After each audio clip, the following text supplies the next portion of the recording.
Hi guys. അപ്പോൾ ഞാന് ഇന്നലെ വർഷങ്ങൾക്ക് ശേഷം മൂവി കണ്ടു. സിനിമ ഞാനും എൻ്റെ അമ്മയും കൂടെ പോയാണ് കണ്ടത്. നമ്മുടെ വിനീത് ശ്രീനിവാസന്റെ ഡയറക്ഷനിൽ വിശാഖ് സുബ്രഹ്മണ്യം പ്രൊഡ്യൂസ് ചെയ്ത നമ്മുടെ ഇന്റർവ്യൂകളിലെല്ലാം നല്ല ഹൈപ്പായി സാധനം വന്നു. എന്തോ ഈ പറഞ്ഞ പോലെ ഭയങ്കര ഒരു അടിപൊളി മൂവി പോലെ അങ്ങനെ എനിക്ക് തോന്നിയില്ല. ഒരു ആവറേജ് മൂവി. സംഭവം അത്യാവശ്യം ക്ലാസും കാര്യങ്ങളൊക്കെ ഉണ്ട്. എന്നാലും ഈ പറയുന്ന ഒരു മേ ബി ഈ ഹൈപ്പ് കൊണ്ട് കാണാൻ പോയത് കൊണ്ടാണോ എന്നറിയില്ല. അതിന് തൊട്ട് മുന്നത്തെ ദിവസം ഞങ്ങള് ആവേശം ഞാൻ എന്റെ ഫ്രണ്ട്സിന്റെ കൂടെ പോയി കണ്ടു. അതിന്റെ ഒരു ആഫ്റ്റർ ഒരു ഉള്ളിൽ കിടക്കുന്നതുകൊണ്ടാണെന്ന് അറിയില്ല. പക്ഷെ ഞാൻ ഇതൊരു സെപ്പറേറ്റ് മൂവി ആയിട്ട് തന്നെ ഞാൻ ആ ഒരു വിനീതിന്റെ ഒരു ഈ പറഞ്ഞ പോലെ കുറച്ച് ക്രിഞ്ചും കുറച്ച് അങ്ങനത്തെ ആ ഒരു സംഭവങ്ങളും ഒക്കെ പ്രതീക്ഷിച്ച് തന്നെയാണ് ഞാൻ പോയത്. പക്ഷെ കുറെ അടുത്ത് ആ ഒരു പഴയ വിനീത് ടച്ച് വന്നിട്ടുണ്ടോ എന്ന് എനിക്കൊരു ഡൗട്ട് ഉണ്ട്. കുറെ സ്ഥലങ്ങളിൽ തട്ടിക്കൂട്ടിന്റെ ഒരു ഒരു ഒരു ഒരു ഫീൽ എനിക്ക് വന്നു.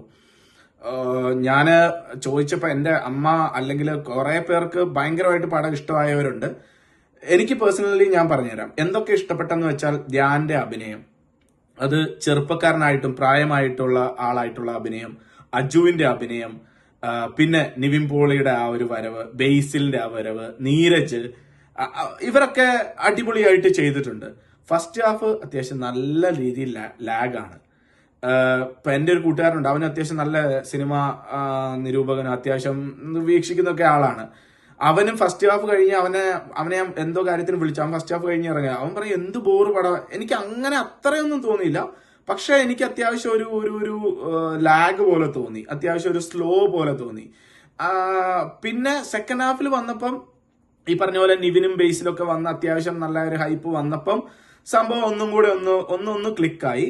പക്ഷെ എവിടെയൊക്കെ എന്തൊക്കെയോ കുറവുള്ള പോലെ തോന്നി. പിന്നെ പ്രണവ് മോഹൻലാലിന്റെ അഭിനയം, ചെറുപ്പക്കാരൻ എന്ന രീതിയിൽ പുള്ളി അത്യാവശ്യം ചെയ്തിട്ടുണ്ട്. പക്ഷെ വയസ്സായ ആള് ആ ഒരു മേക്കപ്പ് ഒക്കെ ഇട്ടിട്ട് വിഗൊക്കെ വെച്ചിട്ട് ശോകം.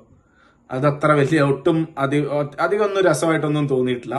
പിന്നെ കല്യാണി പ്രണവിന്റെ ഒരു ലവ് സ്റ്റോറി ഒക്കെ ഉണ്ട്. അതൊക്കെ ഒന്നും ഒരു ക്ലൂ ഇല്ലാത്ത ഒരു സംഭവം പോലെ അവസാനം എന്തിനോ വേണ്ടി കുറച്ചു പേരെയൊക്കെ കൂട്ടിച്ചേർത്ത് അവരുടെ ഒരു ഹൈപ്പും കാര്യങ്ങളൊക്കെ വരുന്നത് പോലെയൊക്കെ തോന്നി. ആ കല്യാണിയുടെ അഭിനയം വലിയ സുഖമായിട്ടൊന്നും തോന്നിയിട്ടൊന്നും ഇല്ല. അത് ക്യാരക്ടറിന്റെ ആണോ എന്താണോ എന്നറിയത്തില്ല, അത്ര സുഖമായിട്ടൊന്നും തോന്നിയിട്ടില്ല. പിന്നെ ബേസിക്കലി ഈ പടം ഈ പറഞ്ഞ പോലെ ആ ഇന്റർവ്യൂവിന്റെ ഹൈപ്പിൽ അങ്ങ് പടം അത്യാവശ്യം ഹിറ്റായി.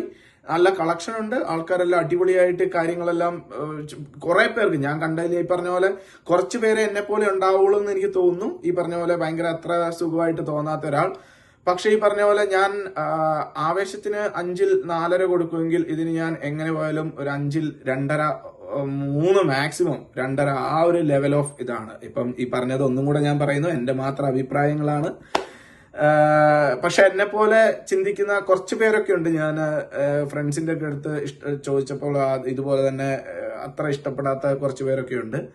പക്ഷെ എല്ലാവരും എന്തായാലും തിയേറ്റർ എക്സ്പീരിയൻസ് മിസ്സാക്കാതെ പടം കാണണം. കാരണം എന്താന്ന് വെച്ചാൽ ആ ഒരു സൗണ്ട് എഫക്ട്സും ആ ഒരു ഫുൾ സ്ക്രീനും കാര്യങ്ങളൊക്കെ ആയിട്ട് കാണുക. എന്നിട്ട് നിങ്ങളുടെയൊക്കെ അഭിപ്രായങ്ങൾ നിങ്ങൾ പറയുക. നിങ്ങൾക്ക് ഇതുപോലെ എന്റെ പോലെ തോന്നിയ ഒരു 10 പേരിൽ ഒരാളെങ്കിലും ഉണ്ടാവുമെന്ന് ഞാൻ വിചാരിക്കുന്നു. അപ്പോൾ പിന്നെ പാക്കലാം.